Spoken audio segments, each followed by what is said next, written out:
I caught my husband cheating with his boss at our anniversary dinner. He didn't know I'd already hired her replacement. My name is Adeline Marston, and on the night of my 5th wedding anniversary, I sat across from my husband at a candle-lit corner table at the Bellwether in downtown Charleston, holding a small velvet box in my purse with a custom watch I had spent 3 months designing for him. The reservation had been made for 2 months. The wine had been chosen by the sommelier. The chef had personally prepared a tasting menu in honor of our anniversary. And at exactly 8:42 in the evening, my husband excused himself to use the restroom. He didn't go to the restroom. He walked through the kitchen exit, out the back delivery alley, and across the parking lot to the boutique hotel directly behind the restaurant, where, on the 3rd floor, in a junior suite paid for on the corporate credit card of his company, his boss, Vanessa Calloway, was waiting for him in a silk robe she had bought that afternoon. At the boutique 2 blocks away, I know all of this because I had hired a private investigator 6 months earlier. I had photographs taken that very evening. Caleb walking out the back of the Bellwether at 8:43, entering the side service door of the Drayton Hotel at 8:45, the keycard scan recorded at Suite 314 at 8:46, and a long lens photograph through a sheer curtain at 9:11 that I do not need to describe to you. But the photographs weren't the point. The photographs were just the receipts. The real point was that for 6 months, while my husband was driving to that hotel after work 3 nights a week, I had been quietly executing a plan. A plan my father had helped me build. A plan that involved an executive recruiter in Atlanta, a forensic accountant in Charleston, and a single phone call to the chairman of the board of Vanessa's company. By the time Caleb walked back into the Bellwether at 9:47, slid into his chair across from me, and said, "Sorry, honey, work emergency," I had to take a call outside. I had already hired Vanessa's replacement. Her replacement had signed the offer letter that afternoon. The chairman had called Vanessa's personal cell phone at 9:31 to inform her that she was being placed on indefinite administrative leave pending an internal investigation, but she had silenced the call to take her dress off. Caleb didn't know. Vanessa didn't know. And when I smiled at my husband across that candle-lit table, lifted my wine glass and said, "Happy anniversary, Caleb, to 5 years of being exactly who you really are." He thought I was being romantic. He had no idea I had just dismantled his entire life in 3 sentences and a phone call. Before I tell you what happened in the next 48 hours, what was inside the manila envelope my father's old friend Carter Whitlock delivered to my office at 7:30 the next morning. What the FBI agent told me at 11 a.m. when she walked into my conference room with a federal warrant, and what my husband did when he finally figured out what I had done. Please hit that like button and subscribe to this channel. Drop your city and the time you're listening from in the comments below. I read every single one, and it means the world to me to know who is listening tonight.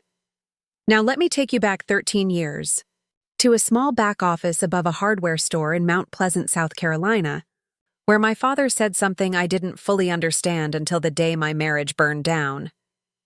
I was 22 years old, fresh out of the College of Charleston with a degree in business administration. My father, Theodore Marston, was 64 then. He worked as an independent consultant for small family businesses across the Lowcountry. Not a fancy consultant. Not the kind who flew first class or wore expensive suits or rented offices in skyscrapers. He worked out of a back room above a hardware store on King Street, with a single oak desk, 3 filing cabinets, and a window that overlooked the alley. He drove a 1999 Chevy Silverado with a faded blue paint job and a tailgate. He had personally welded back together after a minor accident in 2008. He wore the same olive green field jacket every winter for 19 years. He drank black coffee from a thermos he had owned since the Reagan administration. But in Charleston County, if you owned a small marketing firm, a printing business, a regional advertising agency, or a creative consultancy, and you needed someone to set up your corporate structure, draft your shareholder agreements, or quietly investigate whether one of your partners was stealing from you, you went to Theodore Marston, and he would do the work properly, often charging less than half of what the big firms charged. That morning, My father slid a thick burgundy folder across the oak desk. "Adeline, this is for you," he said. "I bought a small marketing and design firm 2 months ago. Place called Marston Creative Group, over on Calhoun Street. The previous owner went bankrupt. Gambling problem, lost everything. I picked it up at the auction for $180,000. The firm has 6 employees, 3 commercial clients, and a lease on a historic brick building. I'm putting the entire ownership in your name." I stared at him. "Dad, I just graduated. I don't know how to run a marketing firm." He smiled, that quiet, tired smile he had, and tapped the folder with one finger. "You won't run it for the first 3 years. You'll work as the operations coordinator. You'll learn billing, contracts, client management, payroll, vendor negotiations. By the time you're 25, you'll be ready to take over as creative director. And by the time you're 30, that firm is going to be the foundation of something much bigger than any of us imagine right now." I didn't understand it then. I thought he was being too generous. I was 22. I thought maybe he was secretly worried about something he wasn't telling me. But he wasn't worried. He was being a strategist. He was being my father. He looked at me with the careful, deliberate stare he used when he was about to deliver something important. "Adeline, listen to me carefully. This firm is going to be in your name only. Not joint with anyone. Not with conditions. Sole and separate ownership. And I'm going to file something at the Charleston County Register of Deeds called a Separate Property Declaration of Business Assets. Whatever happens in your life, whoever you marry, whoever shows up later claiming they helped, whoever your future husband's family thinks they have rights, this firm is yours, forever, and it cannot be touched." I laughed. I was 22. I wasn't dating anyone. The idea of marriage and in-laws and business disputes felt like 100 years away. He didn't laugh. "Promise me one thing, Adeline. The day someone you love asks you to add their name to this company, you say no. Not maybe. Not after the wedding. No. The day they ask, you call me. You hear me?" "I promise, Dad." "Good." For 3 years, I did exactly what he said. I worked at Marston Creative Group as the operations coordinator. I learned how to read contracts. I learned how to fire underperforming employees without getting sued. I learned which printers cut corners and which ones didn't. I learned how to negotiate with media buyers and how to spot when a client was about to default on payment. By the time I was 25, my father had bought 2 more small businesses for me, a printing shop on East Bay Street and a small regional advertising agency in North Charleston. He merged the 3 companies into a single holding entity. He called it Marston Creative Holdings. He gave me 62% ownership. He kept 23% for himself. The remaining 15% went to 2 old friends who had loaned him startup money in the 1980s, men in their 70s, who had trusted my father for 40 years. The day the paperwork was finalized, he took me to a small seafood restaurant on Shem Creek. We ate fried shrimp and drank sweet tea. He didn't drink alcohol, my father. He looked at me across the table and said, "Adeline, you are now the controlling owner of a creative services holding company valued at $2.9 million. I don't want you to ever feel rich. I want you to feel responsible. There are 28 people who work for these companies. They have families. They have mortgages. You are responsible for all of them. Don't let me down. I didn't let him down. For the next 5 years, I ran Marston Creative Holdings. I expanded our client base from 11 to 47. I doubled our revenue. I added a digital marketing division. I hired a brand strategist from New York who had worked for 2 Fortune 500 companies. I gave every full-time employee health insurance, something the original firms had never offered. By the time I was 30, Marston Creative Holdings was valued at $14 million. We had offices in Charleston and a satellite location in Atlanta.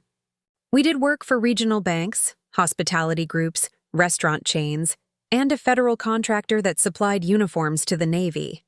And then, when I was 31, I met Caleb. Caleb Whitfield was charming.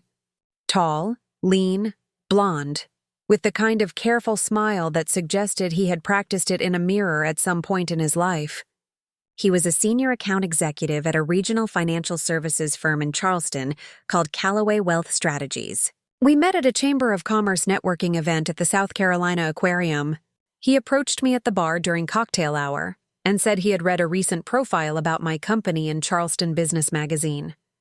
He quoted 2 specific lines from the article back to me, almost word for word. I should have known then. People who quote 2-line passages of business profiles don't read those magazines. They study them, but charm is a strange thing. When someone is charming and pays attention to your work, you don't think they're researching you. You think they admire you. We dated for 16 months. Caleb was attentive. He remembered the names of my employees.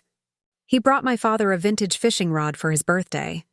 He sent me a handwritten note every Friday morning. He never raised his voice. He never seemed jealous. He never seemed possessive. He seemed, to all appearances, like a steady, kind, present man. He proposed at Magnolia Plantation on a Sunday afternoon in April. There was a string trio. There were 18 white roses. There were 43 guests hidden in the gardens. He had arranged everything 2 months in advance. I said yes. I should have noticed the signs. I see them now, looking back. But love has a way of making small things invisible, small things that grow into very large things later. Sign 1. Caleb never asked about the financial details of Marston Creative Holdings. Not once, not in 16 months of dating. He had been to my offices several times, met my staff, attended company holiday parties. But he never said, "How's revenue this year?" or "What are your margins like?" He just walked through everything as if he was already part of it. Sign 2. His mother, Rosalind Whitfield, asked me a question the second time I met her. We were having Sunday brunch at her home in Mount Pleasant. She poured me a mimosa and said, "So, the firm. Your father set everything up for you, didn't he? How thoughtful. Is it fully yours now? Or are there still partners involved?" I told her my father held 23% and 2 old friends held 15% combined. She smiled and patted my hand and changed the subject. But I remember her eyes flickering, just for a moment, the way someone's eyes flicker when they are calculating a number in their head. Sign 3 came 3 weeks before the wedding. Caleb came home from his parents' house and said, "Hey, my mom suggested it might be smart to add my name to the holding company ownership after we're married. Just a small piece. Maybe 10%. She says it would help with tax planning and would make me feel more invested in our future together." I was sitting at my kitchen table, reviewing a quarterly report. I looked up at him. "Caleb, my dad gave me Marston Creative. It's separate property. Nothing goes on a joint anything. Not 10%, not 5, not 1. His face changed. Just a flicker. Then he smiled and said, Sure, no big deal. Mom just mentioned it." Forget it. I called my father that night. I told him about the conversation, about Rosalind's question, about the strange request. My father was quiet on the phone for a long time. Then he said something I will never forget. "Adeline, when families ask about company ownership before a wedding, it is never about taxes. Promise me, you don't sign anything. Not one piece of paper that has Marston Creative on it. You hear me?"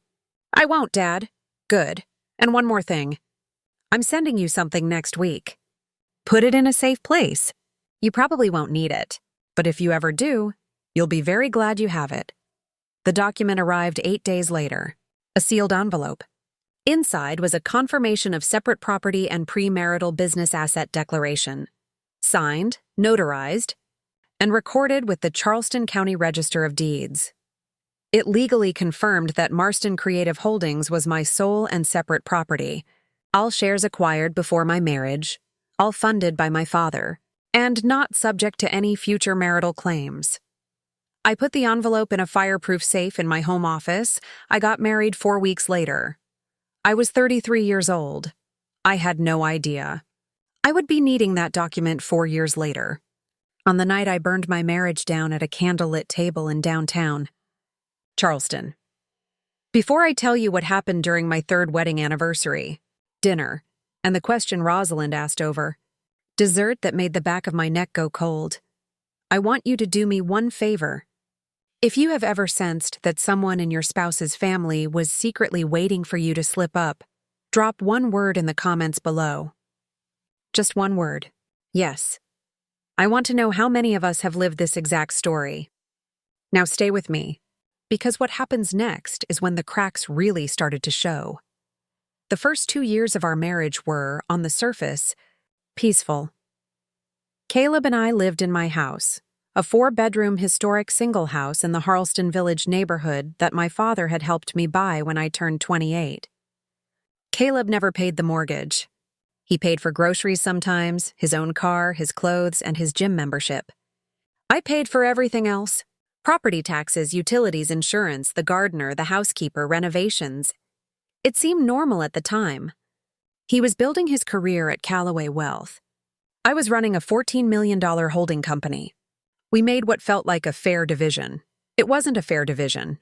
It was a setup. Rosalind and her husband Bennett came over for dinner once a month, always the third Sunday. Rosalind would walk through every room of my house like she was conducting an inspection. She would run her hand along the kitchen counters, comment on the artwork in the dining room, suggest that I should really think about updating the master. "Beth, those finishes are so out of style now," Bennett would sit in my father's old leather reading chair, the one my father had given me when he downsized, and act like it had always belonged to him. At our third anniversary dinner, Rosalind asked me a question I didn't think much about at the time. "Adeline, sweetheart, have you and Caleb done any succession planning for Marston Creative? What would happen if, God forbid, anything happened to you? Have you thought about who would step in to protect all those employees? It's so important for women in leadership to have a plan." I told her we had not. I was 36.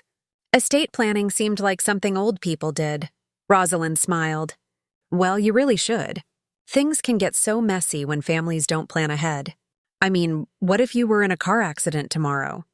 Who would run the company? Who would protect the employees?" That night, I called my father. He listened. He didn't say much. Then he said, "Adeline, I want you to come to Mount Pleasant next weekend. Just you. Tell Caleb it's a daughter-father weekend. We need to update some things." I drove to my father's small office above the hardware store that Saturday morning. He had invited a colleague to join us, a man named Carter Whitlock, an attorney my father had known for 38 years.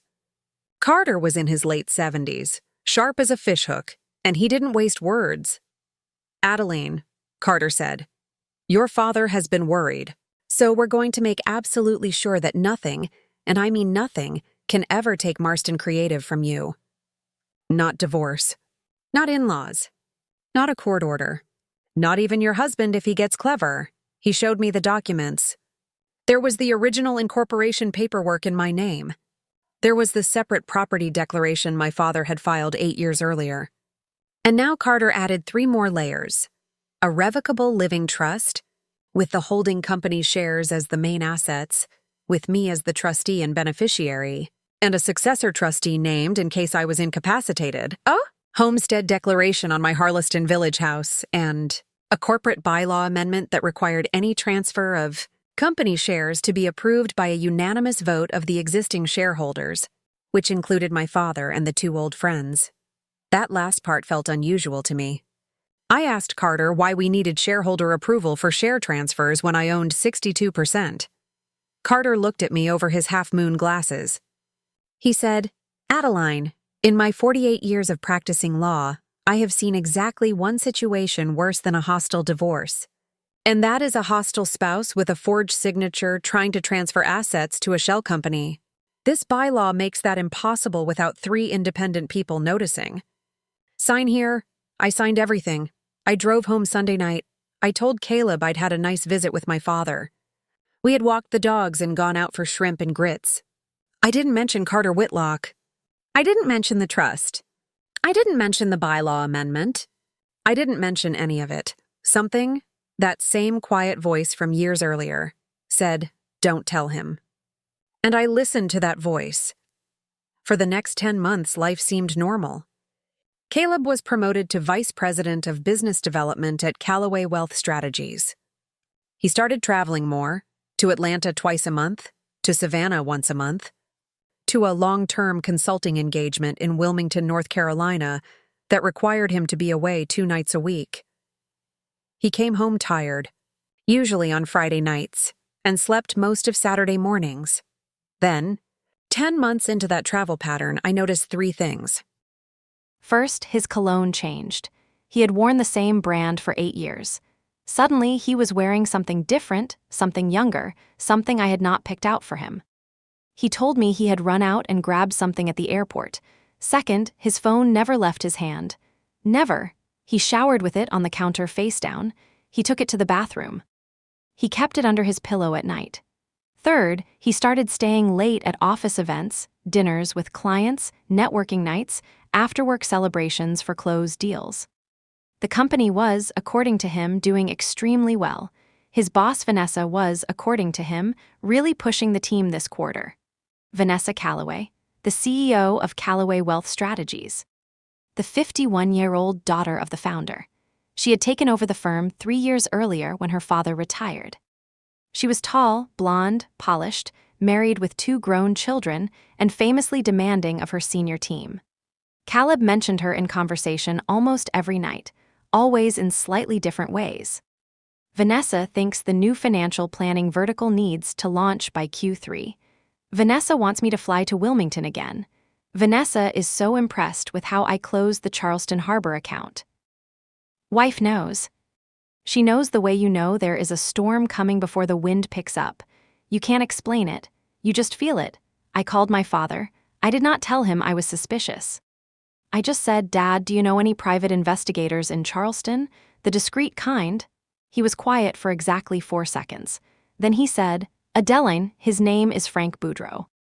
He's a retired Charleston police detective. He worked corporate fraud for 12 years before retiring. I'll text you his number tonight. Do not call him from your home phone, your work phone, or your personal cell. Buy a prepaid phone tomorrow. Use that one to contact him." I did exactly what my father said. 6 months later, I had a folder, a thick folder, with photographs, hotel receipts, license plate records, restaurant credit card transactions, phone bills. Frank had a contact at the carrier, and a flash drive with audio recordings of 3 voicemails Caleb had left on Vanessa's personal phone. Caleb and Vanessa had been having an affair for 2 years and 3 months. 2 years and 3 months. Which meant Caleb had been sleeping with his boss for almost the entire time we had been married. Before I tell you what was inside the manila envelope my father's friend Carter delivered to my office the morning after the anniversary dinner, and what FBI agent Diana Reyes told me when she walked into my conference room at 11 a.m. with a federal warrant, please. If you have ever felt that prickling realization that the person sleeping next to you was not who you thought they were, drop a comment below. Tell me about that moment. I read every single one, and if you haven't subscribed to this channel yet, please do. There is so much more to this story that you are going to need to hear. I did not confront Caleb when I had the folder. That was the most important decision I made in this entire story. And it was advice my father had given me in a single sentence on the phone the night Frank delivered the folder to my office through a courier. Adeline, when you have leverage, you don't show it. You build the room around your enemy first, then you let them walk into it. So I built the room. For the next 6 months, I lived in the same house with Caleb. I cooked with him. I watched television with him. I went to his work events. I smiled at Vanessa Calloway when I saw her at a charity gala in February, and I let her hug me, and I even complimented her dress. Vanessa was wearing a pearl bracelet I had seen Caleb buy at a jewelry store on East Bay Street 6 weeks earlier. He had told me it was for his sister's birthday. I smiled and I complimented the bracelet, and I made a mental note. While I was smiling and cooking and pretending nothing was wrong, I was also doing 4 things at once. First, I hired an executive recruiter in Atlanta named Margaret Chen. I told her I wanted her to find me the next CEO of Calloway Wealth Strategies. She thought I was insane at first. Then I explained the situation. she agreed to a confidential 6-month search. By month 4, she had a candidate, a 53-year-old former Goldman Sachs vice president named Adeline Voss, who was looking to relocate from New York to Charleston for family reasons. Second, I hired a forensic accountant named Daniel Pereira in Charleston. I gave him Caleb's expense reports for the past 3 years. Caleb, like most cheating spouses, had been sloppy. Daniel found $17,000 of personal expenses charged to his Calloway Wealth corporate card under fake client names. This wasn't a federal crime by itself, but it was a fireable offense and a clean foundation for what would come next. Third, I made a private appointment with the chairman of the board of Calloway Wealth Strategies, a 76-year-old retired federal judge named Hamilton Gresham. Judge Gresham had played golf with my father every Tuesday morning for 20 years. He invited me to his office on a Wednesday afternoon. I brought Daniel Pereira's findings. I brought Frank Boudreau's photographs of Vanessa entering the Drayton Hotel with Caleb on 6 separate occasions. I brought audio recordings. Judge Gresham listened, without speaking, for 45 minutes. When I finished, he picked up his phone, called the corporate counsel for Calloway Wealth, and scheduled an emergency board meeting for the second Monday in May. Fourth, and this was the hardest part, I let Caleb plan our anniversary. He insisted on it. He wanted to make a grand romantic gesture because he had been traveling so much. He booked the bellwether 2 months in advance. He told me to wear my green dress, the one he loved. He told me he had a surprise planned. I knew his surprise. His surprise was that he had told Vanessa he was leaving me. He had told her he was going to ask me for a divorce within the next 30 days, take half of Marston Creative Holdings, and start a new life with her. Vanessa had told her own husband she was leaving him in 3 months. They had picked out a townhouse in Asheville together. They had named the dog they were going to adopt. I knew because Frank had been listening for 6 months. The night of the anniversary, I dressed carefully. I put on the green dress. I put on the pearl earrings my mother had left me when she passed. I put the small velvet box with the custom watch in my purse. Yes, I had even commissioned the watch 6 months earlier, before I knew anything, and I kept it now as a prop. I drove myself to the restaurant.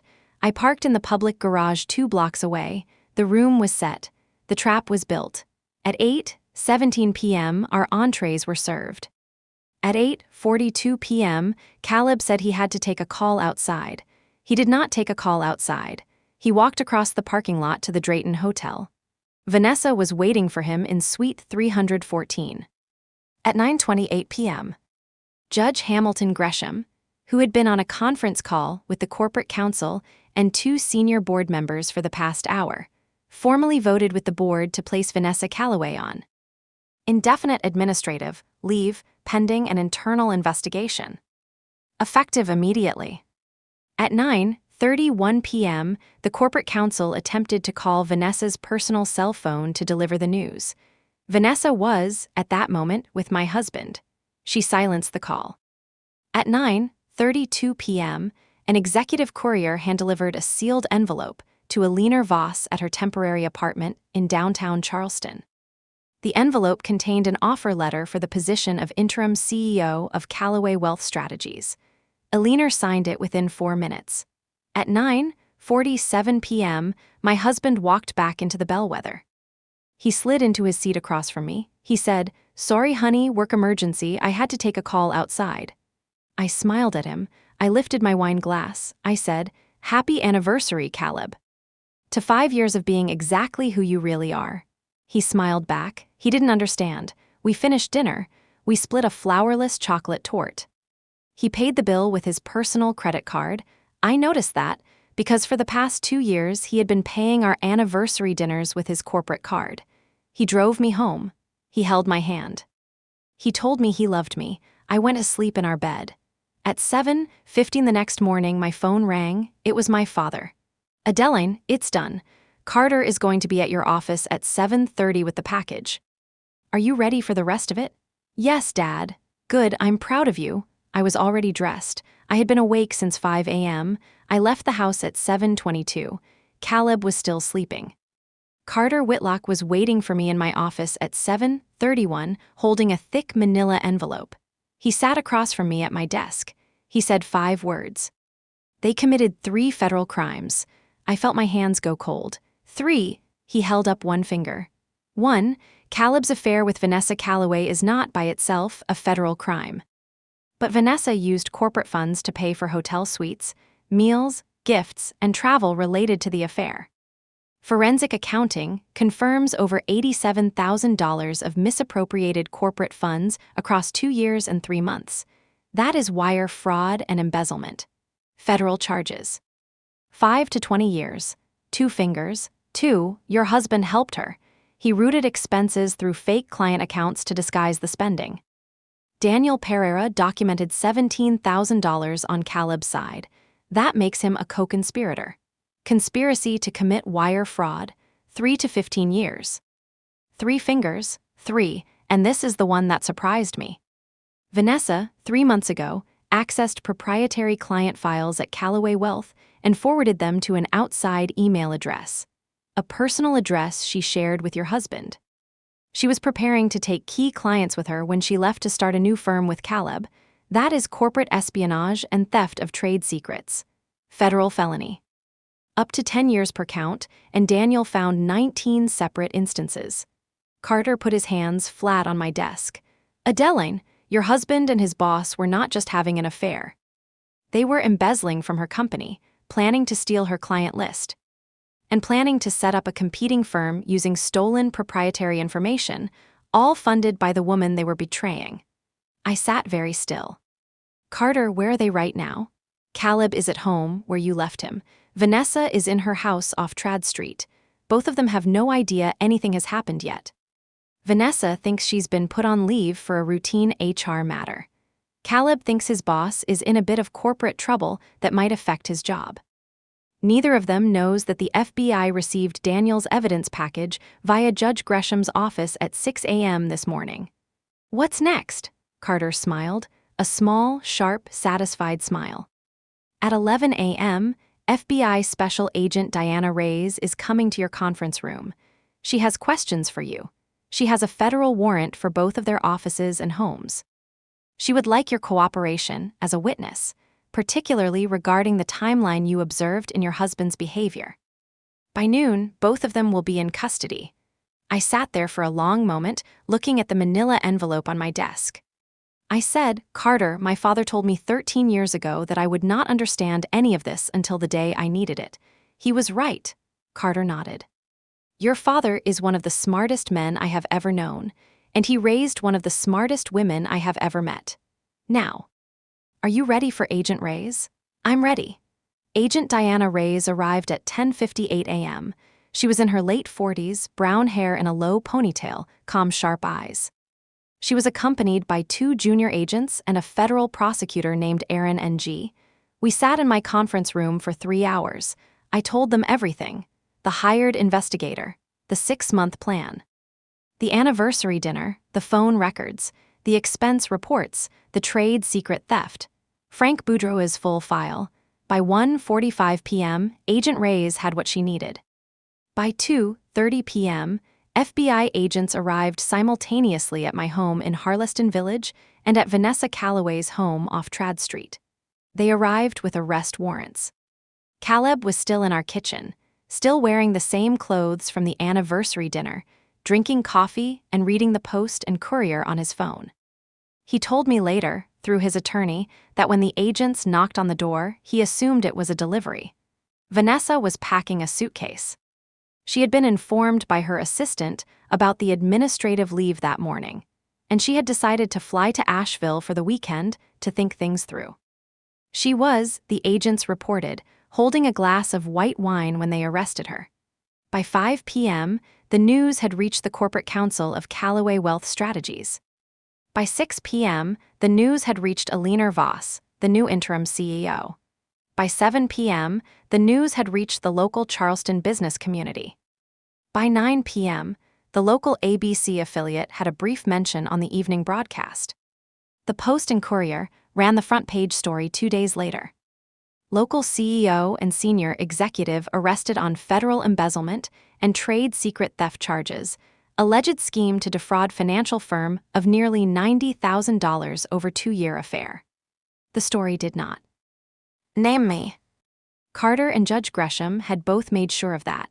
Caleb's mother, Rosalind, called me at 6 p.m. the day of the arrest. I let it go to voicemail.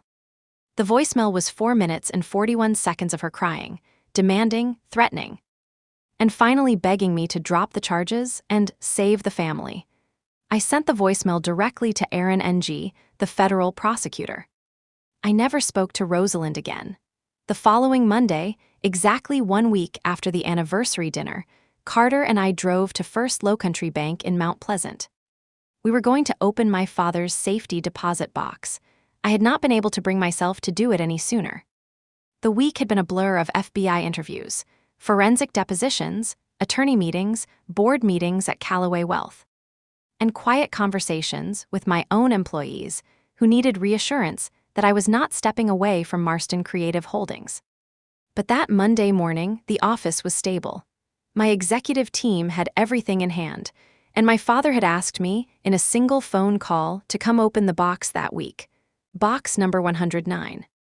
The clerk handed it to me. Carter and I went into a small private viewing room.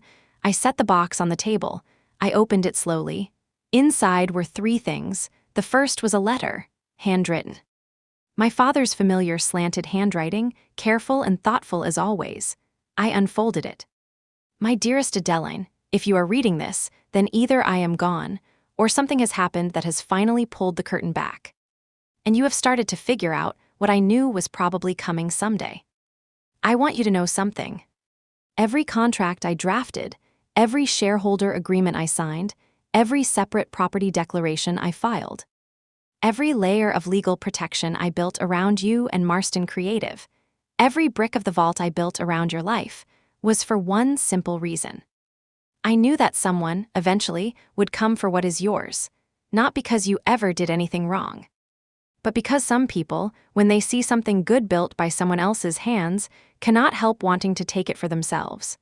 I want you to be safe, Adeline. And I want you to know that you do not have to be hard to be strong. You can be both kind and protected, both warm and unbreakable, both forgiving and just. Your mother, before she passed, used to tell me, "Theodore, you worry about her too much." She was wrong. I worried exactly the right amount. And it is because I worried that you have what you have today. Take care of the company, take care of the people who work there, take care of yourself most of all. And one last thing. There is a second envelope in this box. I do not know what your situation will be when you read this. But if you ever need leverage against people who have tried to hurt you, what is inside that envelope will give you everything you need. Use it wisely, or never use it at all. The choice is yours. I love you, Adeline, always, Dad. I read the letter 3 times. I cried for the first time since the anniversary dinner. Carter handed me a handkerchief from his suit pocket. He didn't say anything. The second item in the box was the original incorporation paperwork for Marston Creative Holdings. With every notarized stamp, every recording number, every layer of legal protection my father had built, 11 years of bulletproof ownership history. The third item was the second envelope, sealed. No name on it, just a small note in my father's handwriting on the front. For when you need it. I opened it. Inside were photographs, documents, bank records, photocopies of checks. My father, being a careful, lifelong professional with a long network of contacts across the South, had quietly compiled a file on the entire Whitfield family over the course of 3 years. Rosalind Whitfield had a history: 2 civil suits in Georgia, where she had grown up. One for fraud against her own elderly aunt in 2009, settled out of court for $43,000. One for breach of fiduciary duty involving a family trust in 2015, settled for $28,000. Bennett Whitfield had a 2017 tax lien that had been quietly resolved. But the most damning document in that envelope wasn't about Rosalind or Bennett. It was about Caleb. My father had hired a private investigator the year before our wedding. The investigator had documented that my husband-to-be had been having an affair with a woman at his previous job. A different boss at a different financial services firm, for 14 months before. He met me. The pattern was older than I realized. There were photographs, there were hotel receipts. There was even a draft prenuptial agreement that Caleb had asked his lawyer to prepare 3 months before our wedding, without my knowledge. That included clauses giving him a 40% claim on Marston Creative Holdings if we ever divorced. He had walked into our marriage with a plan to take half of my company from day one. And then, when his first attempt failed because I refused to add him to anything, he had escalated to a longer game, a slow, patient, 2-year affair with his new boss. Financed by embezzled corporate funds, all leading toward a planned exit where they would steal her client list, steal half of mine, and start a competing firm together. He had been playing this game for his entire adult life. I sat in that little room at First Lowcountry Bank, with my father's letter in my hand, with the photographs of my husband's prior affair in front of me, and I understood something for the first time. My father had not just protected me from his back office above the hardware store. He had been protecting me for years in ways I never knew about. He had hired investigators. He had filed declarations. He had built a vault around my life, brick by brick, year after year, and he had never once told me about most of it. Because he knew that one day I would need every single piece of it. That day had come. I'm going to tell you what happened over the next 8 months, not to celebrate, but because you should know how it ended. Caleb Whitfield was indicted on conspiracy to commit wire fraud and theft of trade secrets. He took a plea deal to avoid a jury trial. He was sentenced to 7 years in federal prison. He is currently incarcerated at FCI Edgefield in South Carolina. He will be eligible for supervised release at age 46. Vanessa Calloway was indicted on 12 federal counts including wire fraud, embezzlement, theft of trade secrets, and conspiracy. She fought the case at trial. The jury deliberated for 5 hours. She was convicted on all 12 counts and sentenced to 14 years. She is at the Federal Correctional Institution in Aliceville, Alabama. The Calloway family lost controlling interest in the firm her father had founded in 1971. The remaining family members were forced to sell their shares to a private equity group at a discount. Adeline Voss, the new interim CEO of Calloway Wealth Strategies, became the permanent CEO 4 months later. The firm has stabilized. Most of Vanessa's senior team was retained.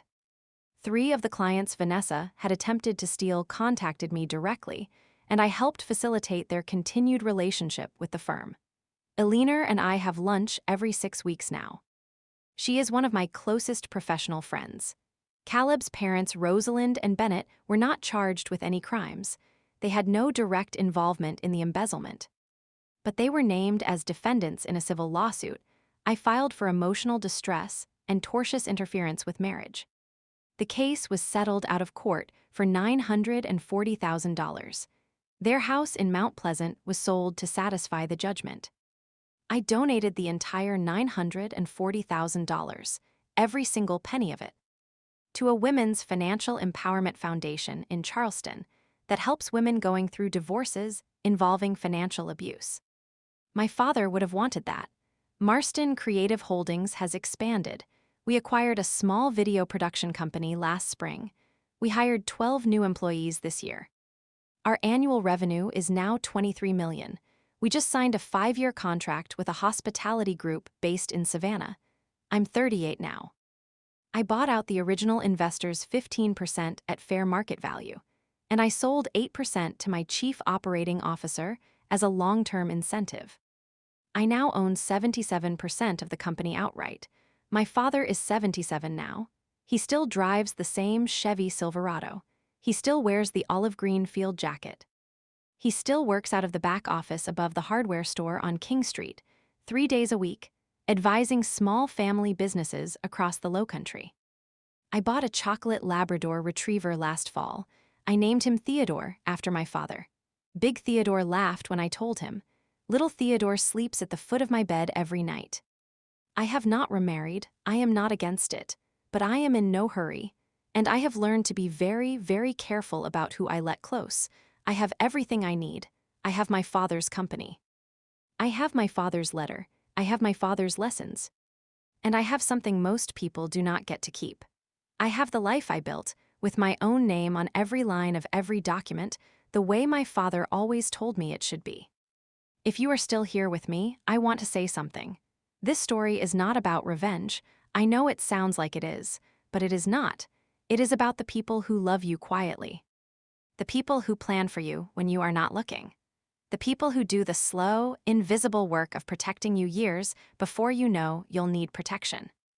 My father is not a wealthy man, the way the world thinks of wealth. He is not famous. He never went to a fancy university. He drives a 1999 Chevy. He wears a field jacket from the Clinton administration. He drinks black coffee from a thermos older than I am, but he loves me with a kind of love that thinks ahead, a love that prepares. A love that does not trust the world to be kind, so it makes sure the people it loves are ready when the world is not kind. That is a kind of love a lot of people do not get. And if you are one of those people who did not get it, if you grew up without a parent who fought for you in those quiet, invisible ways, I want you to know that you can become that person for someone else. You can be the person who plans ahead. You can be the one who reads the contract. You can be the one who keeps the receipts. You can be the one who builds the vault. That is what my father did for me. And one day, when the people you love need it, that is what you can do for them. I want to ask you something. If you have ever had someone in your life who quietly protected you, who planned ahead for you in ways you did not realize until much later, tell me about them in the comments. Tell me their name. Tell me what they did. I want to read every single one. I want to honor those people because they deserve to be remembered. And if you have been hurt the way I was hurt, if your spouse or your in-laws or someone close to you tried to take what was yours, I want you to know something. You do not have to be the loudest person in the room to win. You just have to be the most prepared. Be quiet, be careful, keep your receipts, sign nothing under pressure, trust your instincts. And when the day comes, and it might, you will be ready. If this story moved you, please share it with someone who needs to hear it. Hit that subscribe button. Drop a comment. Tell me where you are listening from. I read every single one. I will see you in the next story. Take care of yourself. And always, always keep your name on every line.